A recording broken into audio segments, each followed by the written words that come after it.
Olá, seja bem-vindo, esse aqui é o Terceiro Sinal, eu sou Adalberto Roques, sou ator, iluminador e professor de teatro e hoje nós vamos falar um pouco sobre a comédia e a tragédia, as máscaras que representam o teatro, de certa forma, até hoje.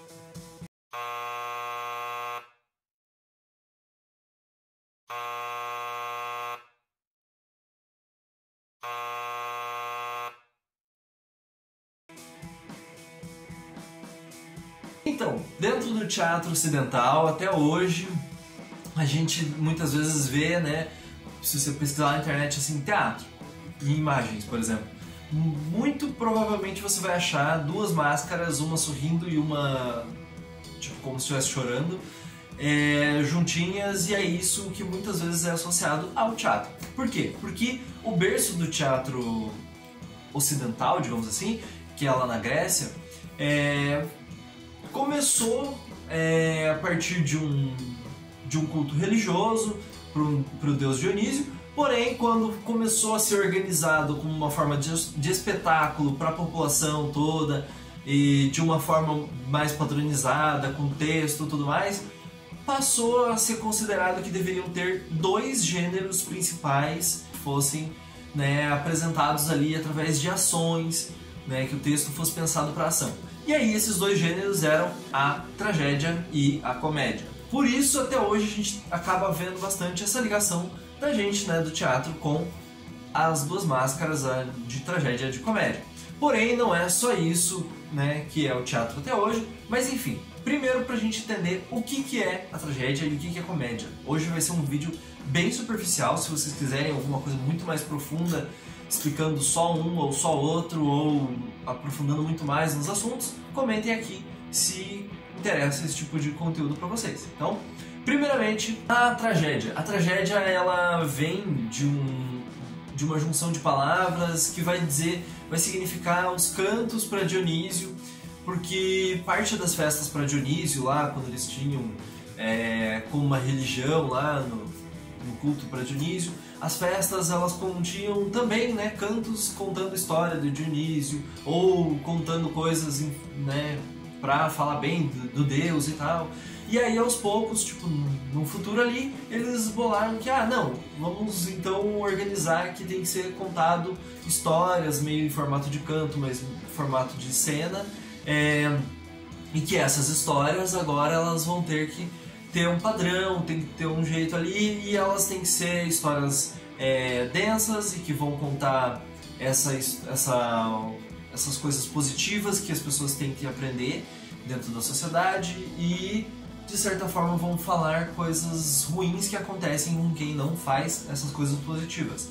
E aí essa dali virou a tragédia e a pessoa escrevia, né, os dramaturgos, eles escreviam e iam ser encenados lá no palco histórias como, por exemplo, Édipo, Medeia e por aí vai tantas outras, que acabavam contando a história de um herói e que esse herói ele tinha virtudes e que, por causa que são coisas boas, são habilidades, são coisas que deixam uma pessoa superior, digamos assim, são coisas que elevam a honra, que promovem com que os heróis estejam mais próximos aos deuses e que os deuses se agradem de ver esses heróis, por exemplo. Esses heróis, eles cometiam erros e eles caíam nesse erro e eles insistiam nesse erro e eles se ferravam daí por causa desse erro. E aí, por isso, essas tragédias daí viraram sinônimo até hoje de coisas ruins, né? Ou de histórias que acabam num fim triste, ou com morte, ou com sofrimento. Mas é por causa disso, porque acabava sendo também uma forma de serem contadas histórias onde você pudesse mostrar para toda a população o que era o modelo ideal, o que era a coisa bacana e o que acontecia de errado com quem não fosse daquela, né, cumprindo as coisas positivas que os deuses queriam para as pessoas. As pessoas, elas então tinham isso na tragédia e através do Aristóteles também a gente pode estudar a ideia de que as tragédias elas tinham o objetivo de causar uma catarse, que era o quê?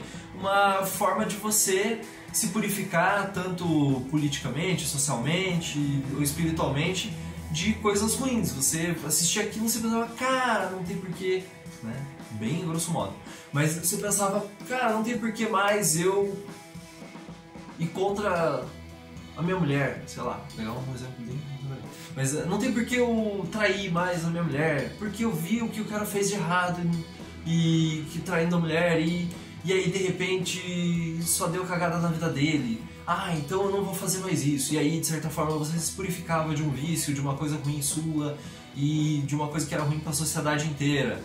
E, bem, a grosso modo, era mais ou menos isso que acontecia naquela época com as pessoas, meio como às vezes as novelas acabam fazendo de função hoje em dia pra gente, assim, de mostrar uma coisa às vezes que, né, vai ter essa relação com as pessoas aí no dia a dia. E a comédia, enquanto isso, tipo, em paralelo, corria ali, ó, do lado, a comédia, ela surgiu também da mesma festa para Dionísio, só que de um outro tipo de ritual, de um outro tipo de momento, onde tinham outros tipos de coisas que eles faziam, muito mais obscenas. E acabou então que quando foi ter essa regulamentação, essa regularização de como que deveriam ser os textos, e passou a ser também uma forma de competição de texto e de apresentação, a comédia virou então uma apresentação onde eles tinham textos e que eram textos muito mais com palavras obscenas, com gestos obscenos ou falando coisas mais pesadas, assim, mais críticas, pesadas nesse sentido de crítica, mas que também eram para as pessoas rirem e era para mostrar os defeitos das pessoas, dos seres humanos.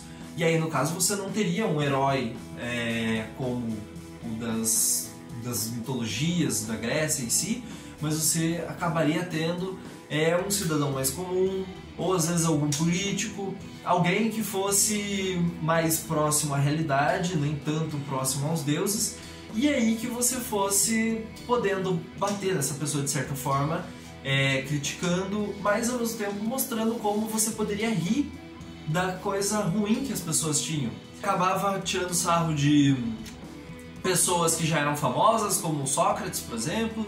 Era um lugar que tinha essa abertura para que você pudesse, ao mesmo tempo, criticar, fazer as pessoas pensarem e rir da cara das pessoas e dos políticos, dos atores, enfim. Acabava sendo um lugar também disso e de liberdade tanto para você satirizar, né, ficar tirando sarro, tanto num sentido físico quanto dentro da linguagem. Então não tinha muito limites nesse lugar e foi assim que nessa época lá na Grécia Antiga já se separou festivais de comédia e de tragédia, autores de comédia e de tragédia, e às vezes os mesmos autores escreviam, né, dos dois tipos de gêneros, mas lá que se concretizou que esses dois gêneros eram os principais assim para o teatro, e os dois tinham alcance e abertura para boa parte do público. No caso, a tragédia, ela tinha alcance para mais povo. Nem todas as pessoas tinham permissão para assistir a comédia, mas no caso da tragédia, escravo, qualquer um, assim, mulher, qualquer coisa podia assistir. No caso, digo isso porque na Grécia, antes que alguém me apedreje, digamos, na internet, né? Mas porque na Grécia, nessa época, mulher e escravos e estrangeiros eram classificados diferente do cidadão oficial, assim, dentro por exemplo, de Atenas.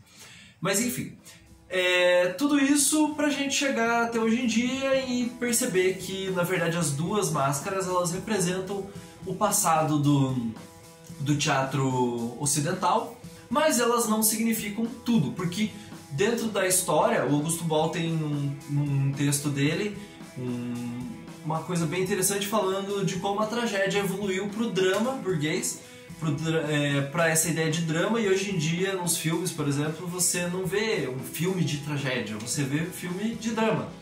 Mas o drama, no caso do filme ali, é porque quer ser uma história mais séria, mais triste, mais próxima dessa tragédia, mas não é necessariamente aos moldes da tragédia. Exatamente, pelo menos, como era na tragédia grega. E a comédia, até hoje em dia, continua, né, mantendo o nome de comédia, mas existem várias possibilidades de espetáculo de comédia, desde stand-up, que acaba, né, que acaba englobando ali muita coisa, até comédia mais pastelão, palhaço, bufonaria.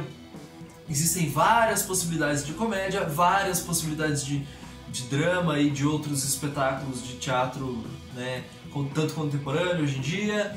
Você encontra hoje muitas outras possibilidades de teatro e não necessariamente tudo se divide entre tragédia e comédia. E hoje em dia também existe muito mais o intercâmbio entre o autor que escreve um tipo de coisa, escreve outra muitas vezes, o mesmo festival tem de todas as coisas e os mesmos atores trabalham com todas as coisas, ou os mesmos profissionais também de outras vertentes ali, né?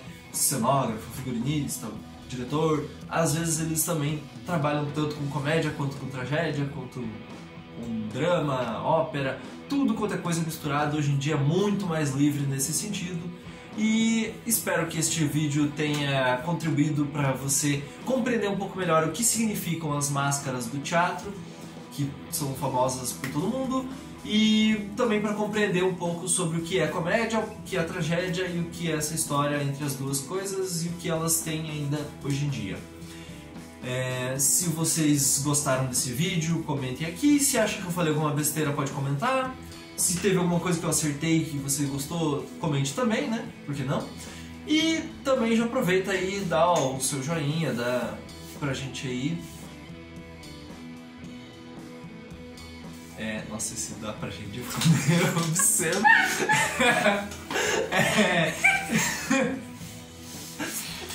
Esse negócio dessa nossa cultura da internet aí. Que faz com que a gente queira que as pessoas deem os negócios pra gente na internet. Se inscreve no canal, comenta, curte, compartilha, divulga para as pessoas aí, vamos falar sobre teatro. E vai lá no Instagram também, segue a gente. E até o próximo vídeo do Terceiro Sinal.